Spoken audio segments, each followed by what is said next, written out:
اور وقت مقرر کے اندر مکمل ہونے والی تحقیقات ہونی چاہیے جس کے حقائق عوام کے سامنے لائے جائیں۔ انہوں نے مزید کہا کہ تحقیقات میں تاخیر یا کسی بھی قسم کی گمراہ کن حکمت عملی سے اداروں کی ساکھ کو نقصان پہنچے گا جو کسی کے مفاد میں نہیں ہے۔ جموں کشمیر پیرا میڈیکل سٹاف نے آج میڈیکل کالج سری نگر میں 1 گھنٹے کا علامتی احتجاج کیا جس میں تمام پیرا میڈیکل سٹاف نے حصہ لیا۔ احتجاجیوں کا کہنا ہے کہ فائنانس ڈپارٹمنٹ نے تقریباً 40 مختلف زمروں میں کام کرنے والے سٹاف ممبران کی تنخواہیں کاٹ دی ہے جو اسٹاف کے ساتھ ناانصافی ہے۔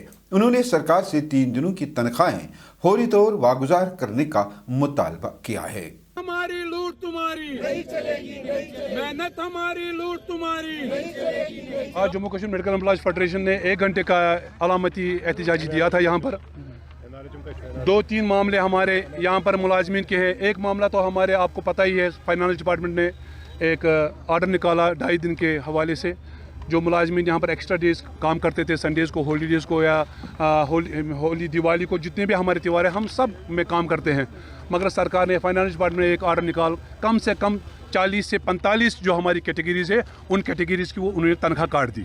تو اس ضمن میں ہم نے اس سے پہلے بھی سرکار نے ایک کمیٹی بھی بنائی تھی اس ضمن میں، مگر ہم سرکار کو بولتے ہیں کہ 3 مہینے کو اس آرڈر کو نکلا ہے، 3 مہینے سے ہم ایسے ہی پینڈنگ سرکار کو بول رہے ہیں کہ بھائی ہماری جو 2.5 دن ہے وہ بحال کیجیے۔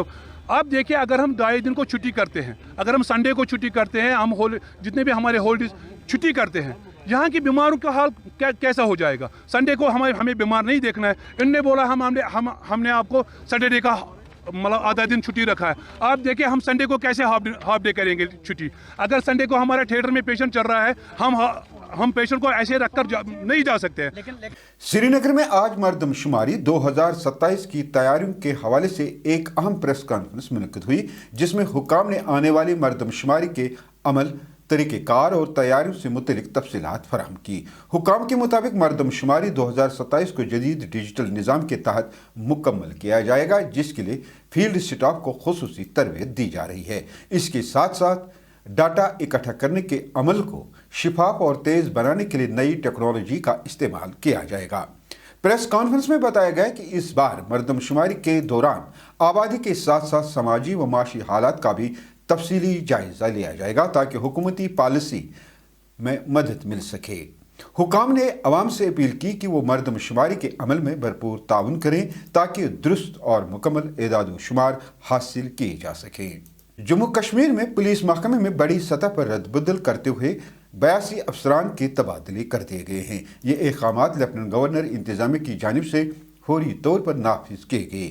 حکم نامے کے مطابق سینئر آفیسر تیجندر سنگھ کو IGP CID تعینات کیا گیا ہے جبکہ سارا رضوی کو IGP کرائم برانچ بنایا گیا ہے۔ اسی طرح شاہد مہراج رتھر کو ڈائریکٹر پولیس ٹیلی کمیونیکیشن مقرر کیا گیا ہے۔ سری نگر کے لال چوک علاقے میں آج صبح ایک افسوسناک سڑک حادثے میں سکول وین کا ڈرائیور جاں بحق جبکہ 2 افراد زخمی ہو گئے، تاہم خوش قسمتی سے تمام طلبہ محفوظ رہے۔ تفصیلات کے مطابق آج صبح تقریباً 9:30 بجے ایک اسکولی وین کو SSI بینک کے لال چوک کے سامنے حادثہ پیش آیا جس کے نتیجے میں ڈرائیور جاوید احمد شدید زخمی ہوا۔ اگرچہ ڈرائیور کو فوری طور پر SMH ہسپتال منتقل کیا گیا تاہم وہ زخموں کی تاب نہ لاتے ہوئے دم توڑ گیا۔ حادثے میں دیگر 2 افراد کو معمولی چوٹیں آئیں اور ان کی حالت مستحکم ہے۔ پولیس نے واقعے کا نوٹس لے کر مزید تحقیقات شروع کر دی ہے۔ برطانیہ کی قیادت میں 30 سے زائد ممالک آج آبنائے ہرمز کو دوبارہ کھولنے کے لیے اہم مشاورت کر رہے ہیں۔ برطانوی وزیر اعظم نے کہا کہ اس اجلاس کا مقصد سفارتی اور سیاسی اقدامات کے ذریعے جہاز رانی کی بحالی اور سمندری راستوں کو محفوظ بنانا ہے۔ آبنائے ہرمز جو عالمی تیل کی ترسیل کا ایک اہم راستہ ہے، ایران کی جانب سے حملوں اور کشیدگی کے باعث تقریباً بند ہو چکی ہے جس سے تیل کی قیمتوں میں تیزی سے اضافہ ہوا۔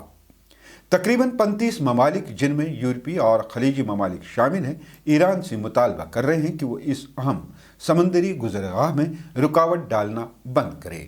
دلچسپ بات یہ ہے کہ امریکہ اس اجلاس میں شامل نہیں جبکہ امریکی صدر ڈونالڈ ٹرمپ نے واضح کیا کہ اس راستے کی حفاظت امریکہ کی ذمہ داری نہیں ہے۔